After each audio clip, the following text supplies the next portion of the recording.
Good morning, everyone. It is a pleasure to be with you this morning. Here in Sydney, it's 10 a.m. Some of you guys might actually be in other parts of Australia. So for those of you that actually got up earlier, thank you very much. Um, I'm very honored today to be with you and also with our guest that will be presenting today. Her name is Phyllis Chen. She is the current head of HR Australia and New Zealand for the British Standards Institution. Phyllis is a human resources business leader with 14 years of experience in talent acquisition and hiring. She currently supports close to 800 professionals across Asia Pacific. And we have invited her to basically provide you guys with key content about how to perfect your resume and go for a good graduate job. As you might have seen on the page where you register, she will be covering 3 areas. And then after having presented this information, she will be also holding a Q&A session, which she will be able to answer all of your questions and answers. Thank you very much for joining us this morning, and I'll pass it on now to Phyllis to talk to you guys and present to you guys, and then I'll circle back at the end. Thank you. Thank you very much, George. Good morning, everybody. Thank you for attending today's session.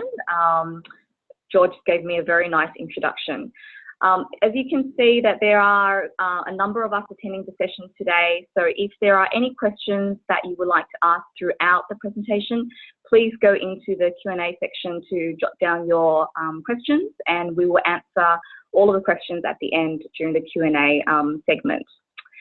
So today we're going to start off to talk about what makes a really good resume. So what's so important about a good resume, and how does that help you, I suppose, to move on into a graduate role or into any employment in the future. For me, working for a global organization, I encounter numerous amount of, candidate CVs, resumes, and, cover letters and aspirational goals of people who want to work for us as an organization.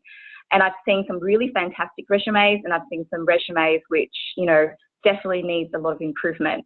And some of the really good advice I would like to share with everyone today is, when you are writing your resume, for us as an organization, we really need to see you show that, there's clear goals and aspirations. So what does that actually mean? It means that, when you set up in your resume, you give us a really good summary of what you are actually trying to achieve and what do you want to actually move into. So do you want to become an accountant? Do you want to become a line manager? Do you want to impact business success for organizations?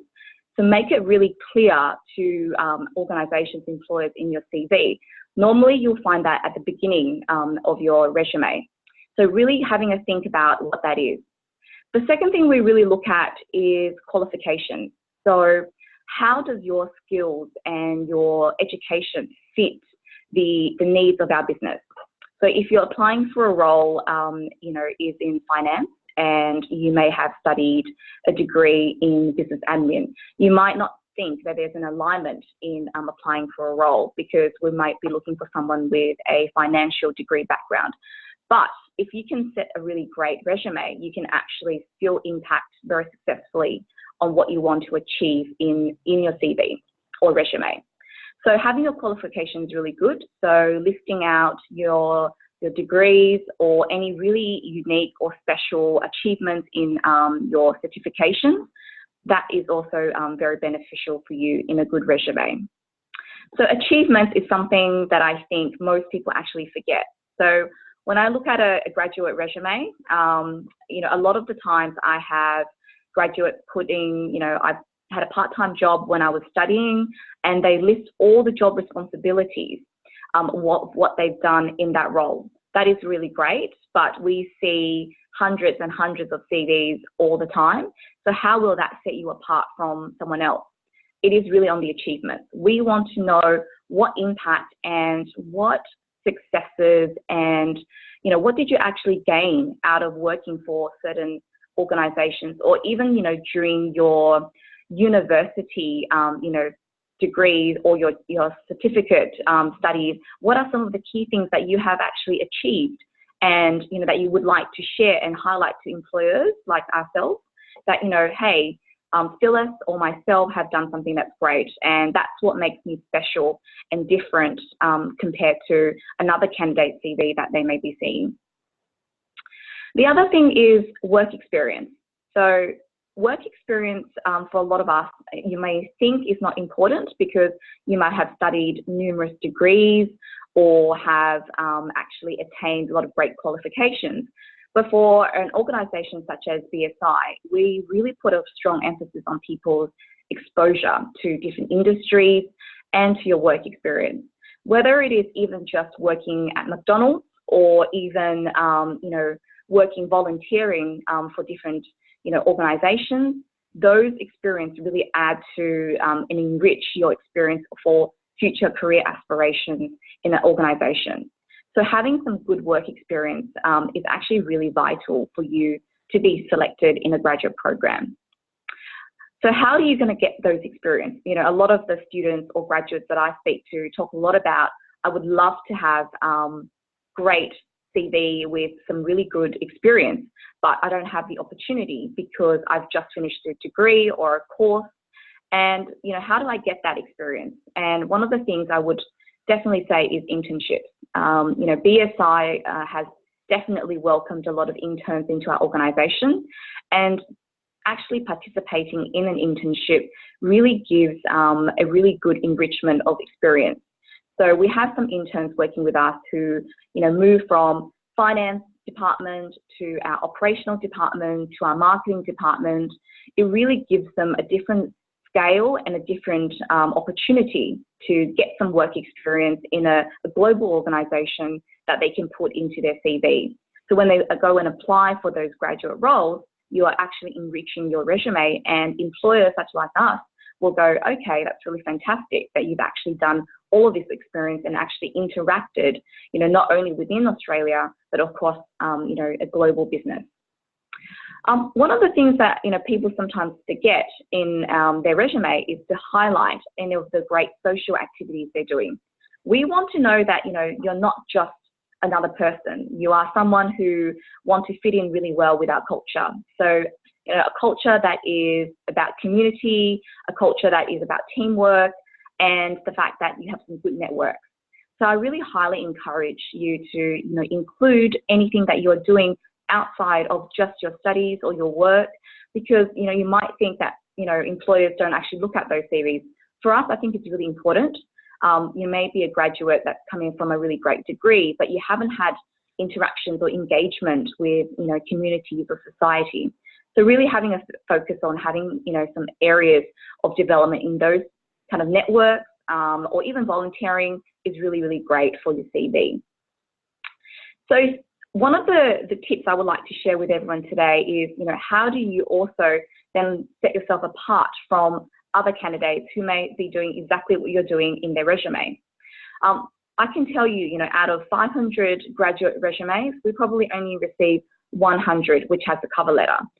So a cover letter may sound a little bit traditional, but it is actually really a great selling point, for yourself to get your resume noticed.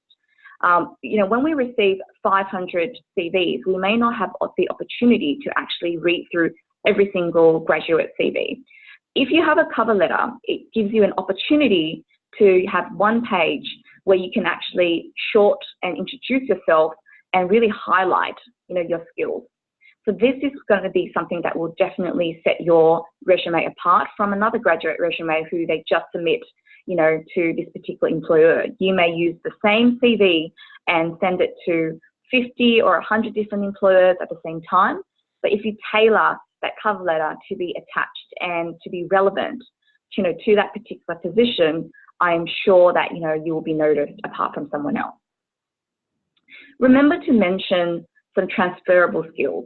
A lot of graduates, feel that they don't have a lot to offer to organisations because they may not have had the experience or the opportunities to work with different companies before. So please highlight, when you're in in school or in university, you may be doing project work, you may be doing teamwork, you may have led an assignment or, delivered some great, assignment skills or presentations or projects. Those are really fantastic skills which you can say and highlight to an organization or a company that are skills that you can be used into their business. Do not feel that just because you spend 4 and 5 years in university or doing a certificate in a course, you can't use those skills in your everyday life.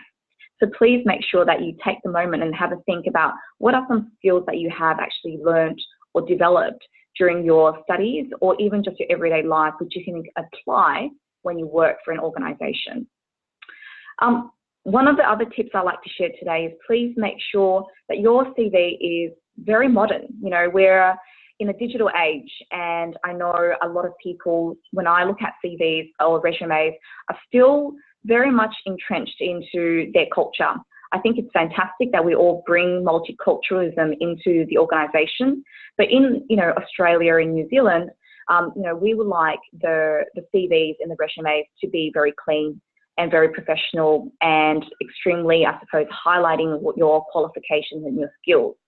I know for a lot of graduate resumes, especially for many students who may come from overseas, are very, very different. I look after, countries like Indonesia and China and also Malaysia, and there they post, their CVs or their resumes with a photo and personal information. I would like to highlight, when you send your resume, it's more important about your achievements and qualifications and experience rather than a photo or your personal details. Those are things that I would recommend not to include in your resume. So just focus that on your the position that you want to apply for rather than highlighting, a photo, and just little things such as, in your emails, make sure you have a professional email set up in your resume and not an email address that is, sometimes I see funny ones like, cutiepie@gmail.com. Just little things like that will really highlight the professionalism of your background and how prepared you are to work towards an employer. And last but not least, highlight, what you can bring to that business. I know I talked a lot about, achievements, but, talk to them about, if you were selected to take on a graduate role or work for that particular employer, what can you bring for them? That's what we would like to see, because that's what's going to set you apart and have a really good resume. So I'd like to move on to the next part, which is internships. Internships, as I mentioned earlier, in a good resume is really important. So why are internships beneficial for you as graduates or people looking for new employment? Experience. So I talked a lot about that earlier as well. Experience is, and enriching of that experience cannot replace anything. To bring different type of industry and exposure to different type of organizations, those are experience that money can't buy. And those are the things that is going to really give you that leg up or that difference when you apply for a role. I see sometimes when I talk to our interns or our graduates that join our organization, and what they really say to us that they found really enriching working for BSI is the opportunities to gain that experience.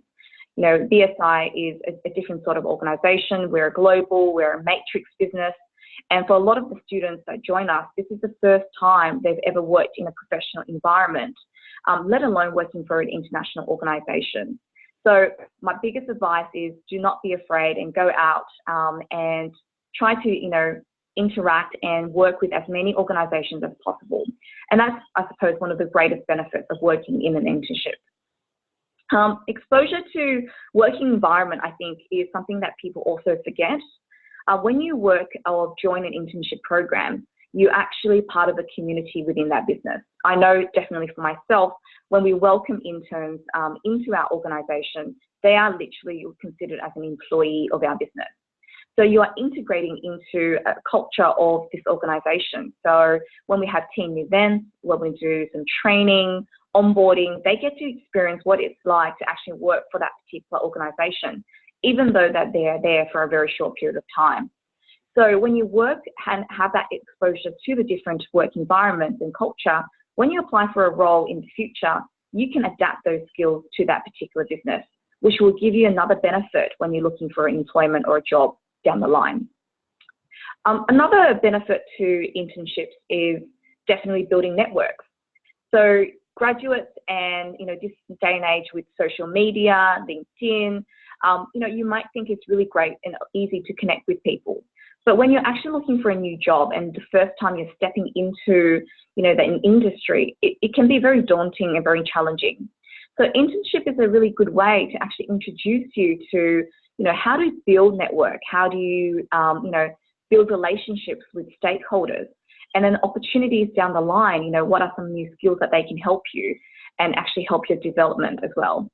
So using that relationship, you can actually start to, talk to them and build a community. One of the really great examples I can share is just, last week we've had an intern come back to us to thank us for the internship program, and that they've actually now, successfully acquired an employment, for an organisation. And a lot of that is due to the coaching and mentoring of the line manager that they had while working with us as an internship. So that network and that mentorship with that particular line manager would not have happened if they did not participate in an internship program. So while you're studying at the same time, you might think, okay, I'm going to be focusing a lot only on my studies. You can combine study with an internship, and that is actually going to enrich and help better your education. So bringing real life experience of working in an organisation and taking that into your everyday studies will actually help you gain a better understanding of what you're doing. So I think, participating in that internship will really actually be a very good partnership to your enriching your development of your courses, as well as your future development as well. I know a lot of our interns who join us sometimes actually end up working for us in a year's time, because we remember them, contributing towards our business during their internship program. And, 6 months down the line, we may have an opportunity or a vacancy in our business, and we remember, hey, they were fantastic. Why do we not bring them back on? They understand our business, they understand what we've been doing. And I can tell you, that is definitely about a 30% opportunities for us as a graduate program recruitment strategy that we have as well. So really think about, internships as not just experience, which is, I think, is fantastic, but it's a combination of supporting your studies and also your future development. So you might have some questions about, well, what do I do and how do I actually go about getting an internship? Even if that's what I would like to do, I'm not sure where to start. So step one, I think today is a good opportunity for you to learn about internships, which is fantastic. And step two is having a look at, what are some providers are available, in the market today that actually will help you achieve what you want to get out of an internship. So internship providers, I think, are a very good step to actually have a look. University programs. So sometimes as part of your university degree, there may be an element of support by your university to help you gain an internship with organisations. And research. Nothing stops you from looking into, the global business or businesses in Australia and see what are some of the companies that you would love to work with.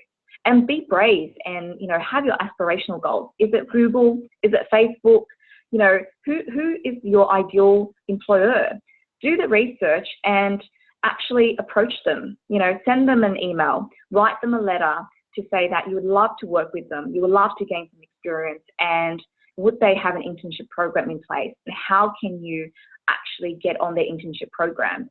So do that research and be that brave person that you want for your career and take your future into your own hands. And I can tell you that's going to be very, very successful. And even if there is no internship gained through that particular communication with those organisations, you will put yourself up in a very positive light in the future if there are any roles that come up in that organisation. And I can tell you that is very much true for us at BSI. Join societies and communities. So what I mean by that is, again, building your network and ensuring that you are tapping into different opportunities You never know where an internship may come up, and talk to your people. You know, if you're a part of a social club, or you're part of a sporting team, those are great opportunities because you're talking to different people who may work for different companies or who may be participating in different organizations. Let them know that you're open to participating in an internship and you have some aspirations or goals in what you want to do, and you might be surprised on the reward and the successes that you may gain by doing that. One of the other things, I suppose, we already covered a lot about what is internship and how is that good for me, but you need to also understand that you want to pick the right company you want to work for if you want to move into an internship. If you are wanting to gain experience in finance or in accounting, working for a hospitality business may not be a great fit for what you want to do. So really actually, as I said earlier, looking at the research and actually knowing what's a really good company that you want to work for and how that they can help your career is really important. So the career fit, or actually picking the company that you want to do and work and potentially put into your CV as experience, is very, very important. The scale and exposure of the organisation is important too. So I know a lot of our graduates that join our organisation, select to work with us is because of the international exposure and the opportunities to actually tap into the different systems that we have for a global business. When you work or attend an internship for a smaller business, you may not get the same sort of interactions or exposure that you may get working for a global business. So that is something to also think about. The culture of the business you might think is not important, but I think it definitely is. Different businesses have very different environments, and different businesses may have a very different commitment or mantra to how they run their culture. Is it a multicultural organization? Do they embrace and, would like to have the commitment to actually spend the time with you, joining them as an intern? Those are all really important questions to ask when you think about, is that company good for my career? And also think about, will there be opportunities down the line for you if you work for that business, in the future? So as I said, one of the key reasons why we also host internships is not just to give experience to graduates, it's also really fantastic for us as a brand to see whether or not in the future we can attract those graduates to work for us in our business. So that, think about that, because, while you're gaining experience, we are also enriching and giving back, but we are seeing you as a potential candidate or a potential employee for our business down the future. So career development, like I said, is definitely something that you can think about. So be brave and think about, what are those companies, and be, really strong and committed to yourself. Is that company going to be good for me and for my experience and for my career in the future? So last but not least, interviews. So if you've now perfected your CV and you are, understanding what you want to do, you know exactly what company you want to work for, and you're lucky enough to have an opportunity to really participate and actually go in to have an interview with an employer, how can you actually be the person or ace your interview? So I've got some really, really simple but quick tips I'm hoping that will be really beneficial for everybody. The first one is really be prepared. What I mean by be prepared is understand your own CV. A lot of graduates come in and they are extremely excited for the opportunity and they're very nervous, and they come in and they say, okay, well, I'm ready to go for my interview. However, they may be wrong with the information that they've researched, or they're not even aware who they're meeting on the day, what are their roles, and how important they are on the interview panel for your interview. So there's nothing that you can do more, which is preparation. And tied in with that preparation is research. So really, research the organization, understand the position that you're applying for. There are numerous times when I sit in an interview and I'm actually really surprised by the candidate or the interviewee, don't even know anything about the business. They don't know what they do. They don't know what they're trying to achieve, and they're not even sure who the person interviewing them are. So do your research. We are in a very much a digital age. You can look people up on LinkedIn. You can Google information about their company. You can even look at things such as Glassdoor, which is a platform where people put in understanding of how they feel the company is. It's like a star rating. Is it a 5-star company? Is it a 4-star company? Do the research, because when you do the research, you are really setting yourself apart from another candidate when we interview them who don't do the research. And practice. We're not all professionals at interviews, and so the best way to actually perfect your interview technique is practice with someone. Practice with a coach, with a mentor, practice with your friend, practice with a partner. Say to them, I'm about to go for an interview and I would love for me to practice some interview questions. Here are some of the things that I think that the employer may ask me. Could you ask me those questions? And for me to practice. Be professional. There are many times where I meet a candidate at an interview and I'm surprised just by little things such as their dress code. When you're going for an interview, you might think, oh, do I have to wear a tie? Do I have to put on a suit? Do I have to dress formally to go into an interview? And the answer is yes, because, when you come in really professionally dressed, we know you've put an effort into your own career, into this particular interview. And I can, tell you and share with everyone that I'm always surprised when I turn up to reception and I meet the candidate, and sometimes there are candidates dressed in sneakers and a t-shirt, and I kind of think to myself, wow, okay, you obviously was not prepared. And that first 5-second impression is extremely important. The other thing is, have some questions for your interviewers. This is the one thing that I think a lot of graduates and a lot of candidates forget. When you sit in an interview and when someone asks you, do you have any questions for me? A lot of the candidates actually sit back and say, no, I think you've answered it all. I have got no questions. And I don't believe that, because I know that when I go for an interview, I have a lot of questions about the business and I have a lot of questions, about the role. So just be prepared, because we want to know that you're keen, and we want to know that you are a candidate that would love to work for us. And if you are keen, then the only way we know that you're keen is by the questions you ask us. So if you've done your research, you should be able to think about some of the questions that you would like to ask and be prepared. It's always okay to have those questions written down, and in an interview to say, I've got some questions prepared. Can I ask those questions? So don't be afraid to do that. Be on time. I think, this is something that we already all know, but you'll be surprised the number of people who turn up to an interview late and do not actually inform us if they are late. So what I mean is, even if you're running late and, somehow, for example, you got stuck in traffic or the train didn't run on time, that is okay. Make sure you communicate with that particular organization or that company if you are late. Otherwise, just make sure that you give yourself enough time so that you are prepared to go into the interview. On the other side, don't be too early. You might be really eager and you don't want to be late, so you turn up to an interview an hour early. In that sense, great, we know you're eager and we know you're prepared, but that might be a little bit too much. So my advice is, if you're early, make sure that you wait a couple more minutes and be there at least 5 to 10 minutes before your interview, so that you've got enough time to calm yourself and be prepared for your interview. Be memorable. I mean, this one here for me, I think is really, really important.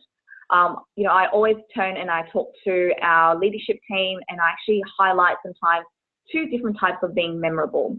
One, if the candidates really bombed out or they were not successful in the interview and they were just a really bad candidate, or they were fantastic. And the way to make yourself be memorable is all of those things that I've just listed. Be professional, making sure that you shake the hands of your interviewers, making sure that you highlight, thank them for the interview.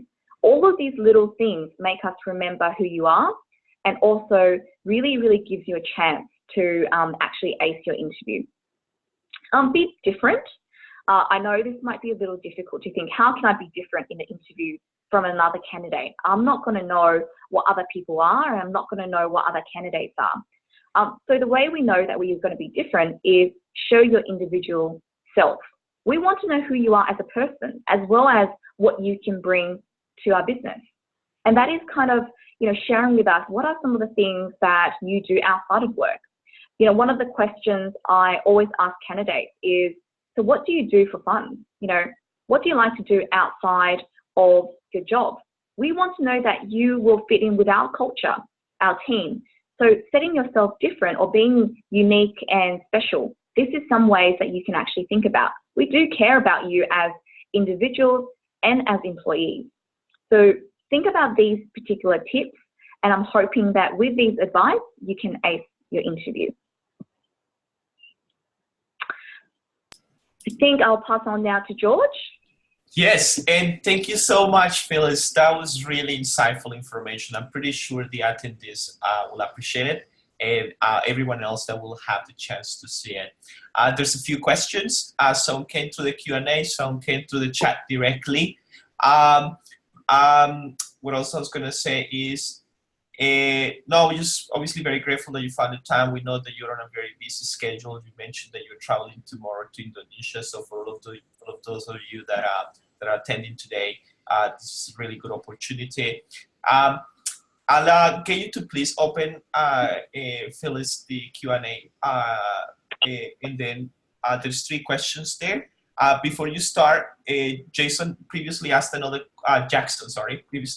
question, which is if we are going to be emailing the slides to the attendees and absentees, and the answer to that question is yes for everybody. Not only that, we will also be sending you a recording of the session as well, so you can re-watch it if you want to, again, look at some of the things that Phyllis is saying. So Phyllis, I'll let you read those 3 questions, and then after after you have answered those ones, there is another 5 that came through the chat as well. So go ahead. Okay, sure, no problem. Thank you for your questions. If you've got some more, feel free to type any questions while I'm going through these. So Jackson's asked a question about, it's difficult to get long-term internships and how a short-term volunteering employment experience viewed by employers. Well, it's actually quite a number of questions, so I might answer them just in little parts. So the first one, which is, it's difficult to get long-term internships and how are short-term volunteer employment viewed by us? I think, any experience is good experience, Jackson. So it really is about how you share that information with your employers. So even if it is a few hours of volunteering, it gives us an understanding that you are actually actively attaining or trying to gain some experience. So it's not a bad thing. So I would say, if you are able to receive some experience, even a week's experience somewhere is really, really good. And I think it's not going to hurt your career or your CV when you go for a job interview. The next question is, what about group work outside of the classroom, group consulting projects? Can they be viewed as internships? It's usually problem solving and teamwork, but no exposure to internal companies. That's a really good question as well, Jackson. It's probably not viewed as internships, but it is definitely viewed by us as, resulting you doing some development and actually achieving some consulting work for businesses. So even you mentioned here that the project might be for 2 to 4 weeks, and how we would see you, I suppose, as an employer having that particular experience. I think it's really great. What I would be saying is when you do your CVs or when you go for an interview, you highlight what were the achievements that you did out of that consulting project. So what did that company actually gain out of your consulting work or your project that you've done for them? Because I think that will be a really great experience to share and it'll be really valuable for your interviews and for your career. Another question that was asked by Jackson is, when is the right time to ask about salary in an interview? That's a fantastic question because I get that all the time. People say, can I ask that in the first interview? Can I ask that in the second interview? We're quite, lots of businesses these days have an application process. And in the application process, you'll notice they include a salary expectations category. So a lot of the times, businesses already know what your salary expectations is. I would be saying that, your first interview is an interview about you selling yourself, you telling them why you're the right person for the role. So I wouldn't think that the first interview would be the right point to ask, about salary, because, it really kind of, at the end of the day, makes the organizations or the businesses feel that all you care about is the salary. So I would definitely think about, if you are shortlisted for the second round of interviews, to ask those questions. Another question Jackson asked is, there are so many jobs that don't tell you about salaries, so you don't know, and you might feel that you're applying for a role, and after the first interview, you might like the job, but you don't know if this salary range is going to be in your expectations. So when they do tell you the salary, you might think to yourself, oh, that was a waste of time, because, I would love the job, but it was not in what I wanted. I should have just asked, what the salary was in the beginning. And sometimes, if a business have a telephone interview stage where they do that first before the face-to-face, during the telephone interview, it might be a good opportunity to ask that. And if you feel that you want to ask the question in the right way, I would suggest you ask the businesses, whatever the position it is, can you tell me, what kind of range this role is actually offering? The question of asking range gives, the employer an opportunity to think that you just want to know roughly, what this role is paying. So if you just kind of outright ask, can you tell me what is the salary for this role, versus can you tell me, what is the range for this role that, that business is actually going to be paying, it will actually be the same question, but the way that you've asked it is actually more favorable for an employer. Thank you. I've got another question from Nicole, which is, what sort of questions are asked by the interviewer in terms of business and job role? What would make me look like I haven't done my research well on the company and not prepared? And they listed the job description at the beginning on the job ad. Okay, that's a very good question, Nicole. Thank you for that. So I think one of the things that, as an organisation, we like to know about the candidate is you've done a bit of research. So what that is, looking at what we do. Sometimes we ask in our interview, can you tell us, why did you want to work for our organisation? What is it about our business that attracted you to look for this role? And we'd like to know that you not just want to join us because of the position, but you also want to join us as an organisation because of what we do and also our values and our behaviours. We want to know that you've had a little bit of research about, potentially what are some of our key goals, or what we are aiming to achieve as our strategic plans, maybe. So having a look on the website of an organisation about their values, their behaviours, what any highlights that they've had maybe in the media is really, really important. And that's going to really help you when you answer those questions as well. So now I'll just go into the chat. I think, George, you mentioned there were some more questions. I'm just going to go through this. Please bear with me. Yes, there is some that I'm sending you through the chat function. Yep. Perfect. So I've got one here. I think it's asked by Nazpinda. Apologies if I don't pronounce her name right. So the question was, how many pages do we need to have in our CV? What is the recommendation? 1, 3, 2? Okay, that's a fantastic question. I think, in your CV, it should be at a max, no more than 3 pages. Sometimes I get CVs which is 5 pages, and that is definitely too long. We need to know, have a think about it from an employer perspective. If you're applying for a role and we have 100 candidates who submit their CVs, if 100 candidates submit a CV which is 5 pages, That's 500 pages. We are not going to go through all of those pages to see your skill set, which means you want to set yourself up differently. So this cover letter that I mentioned earlier, is going to set you apart. So a short summary of your key skills that is going to give you a high advantage over other candidates. And, I should be thinking, you can highlight in 3 pages what are some of the employers that you work with, and what are some of the experience, and what are some of your qualifications. And make sure it's relevant, because, I know this question, it sounds simple, but it's not.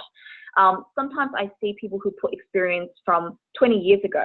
That is not going to be relevant to an employer who wants to know what you've been doing for the last 5 to 10 years. So making sure that you only add and tailor your CV to the right job is very important. Another question I got is from Sue Ann. How many resumes do employers usually receive in average? This question is very difficult to answer, Sue Ann, because it depends on the position of what we're advertising. Sometimes we advertise for a very niche or technical role that could be 30 CVs. Other times we may advertise for another role like a senior accountant, and we may receive 200 CVs. So it really depends on, I would suppose, the position that is being advertised. Victor has also a question. If all the information is in LinkedIn, why do companies insist on resumes on a document format? Very good question as well. I think, with the social media and how we're transforming the whole entire industry and recruitment, you would think that maybe employers only looked in LinkedIn, but it's, I suppose, the traditional way at the moment on how we perceive candidate submissions. And also LinkedIn is an open platform for information to all employers. It does not show that you have actually applied and made the effort to actually tailor your resume or your experience for an organization. So to submit a CV or to show, hey, just come and look at my LinkedIn and then you can hire me, doesn't really show that there is a care or an aspiration that you really want to work for that business. So I think, at this moment, I think most of the organizations that I know are still quite insistent on resumes.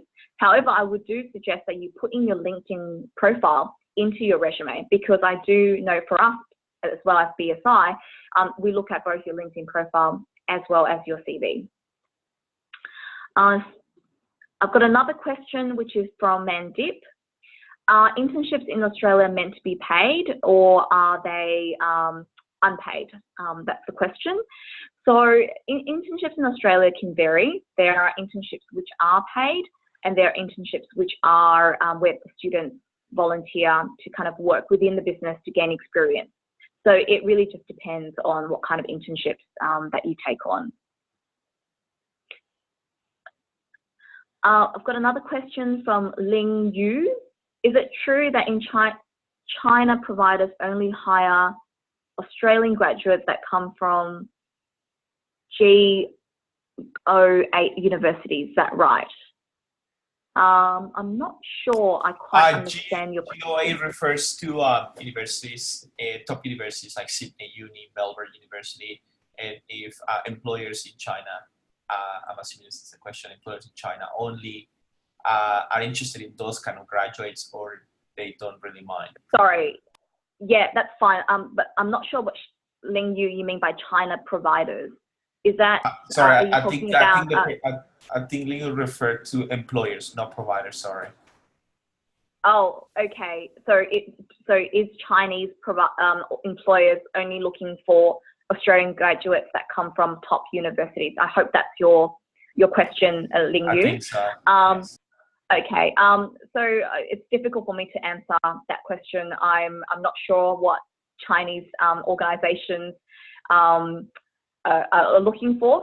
If you're asking the question, I suppose, from our industry and our business in China, our organization, I think, looks for the best fit, for the business, rather than looking at, what just key universities. I think it's important to highlight what universities you work from or you studied at, sorry. But at the end of the day, it's about the experience of where you worked and what experiences you can bring towards that organisation.